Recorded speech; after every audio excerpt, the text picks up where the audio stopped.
Hi friends, இன்றைக்கி ராமேஸ்வரத்தில் இருக்கக்கூடிய நம்புநாயகி அம்மன் கோயிலுக்கு போகிறோம்.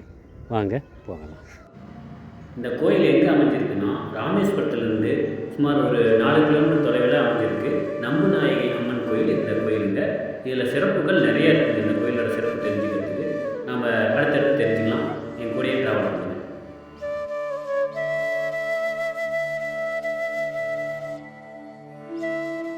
இந்த கோயிலில் குழந்தை இல்லாதவங்க தொட்டில் கட்டினா குழந்தை வரம் கிடைக்குதுன்னு ஒரு நம்பிக்கை இருக்குதுங்க.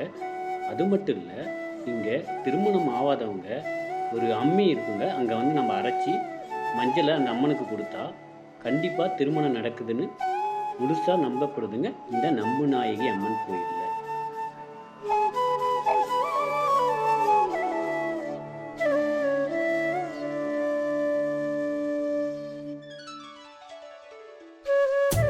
இந்த கோயிலில் மக்கள் கூட்டம் எப்பயுமே இருக்குங்க. நிறைய பேர் தரிசனம் பண்ண வராங்க. இந்த கோயிலில் 6 கால பூஜையும் சிறப்பாகவே நடந்துகிட்ருக்கு. நம்ம எப்போ வந்தாலும் இந்த அம்மனை சிறப்பாக தரிசனம் பண்ணலாங்க. இந்த கோயில் ராமேஸ்வரத்துலேருந்து தனுஷ்கோடி போகிற வழியில் தான் அமைஞ்சிருக்கு. நீங்கள் வந்தால் கண்டிப்பாக மிஸ் பண்ணாமல் இந்த அம்மனை தரிசனம் பண்ணணுங்க.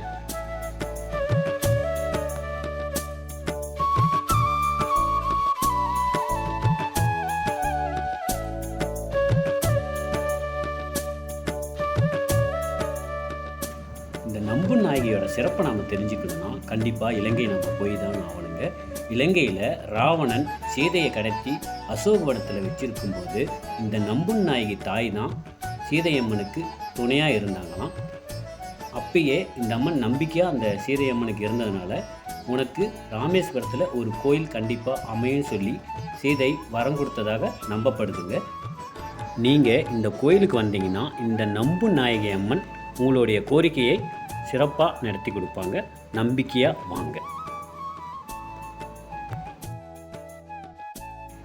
பாருங்க நண்பர்களே, ஒரு மணல் திட்டுக்குள்ளே இந்த கோயில் அழகாக அமைஞ்சிருக்குங்க. நீங்கள் இங்கே வந்தீங்கன்னா அப்படி அழகாக இருக்கும். உங்களுக்கு வாய்ட்டு சொல்லவே வார்த்தைகளே இருக்காது. அப்படியே பாருங்கள், மணல் திட்டு அழகாக இருக்குது. இந்த மண் சுற்றியும் அழகாகவே இருக்குது. பீச் இருக்குது, பக்கத்துலேயே தான் இருக்குது. நீங்கள் தனுஷ்கோடி போகிறப்ப கண்டிப்பாக இங்கே உள்ளே வந்து நீங்கள் பார்த்துட்டு தான் போகணும். நல்லா அழகாக இருக்கு பாருங்கள் எல்லாமே.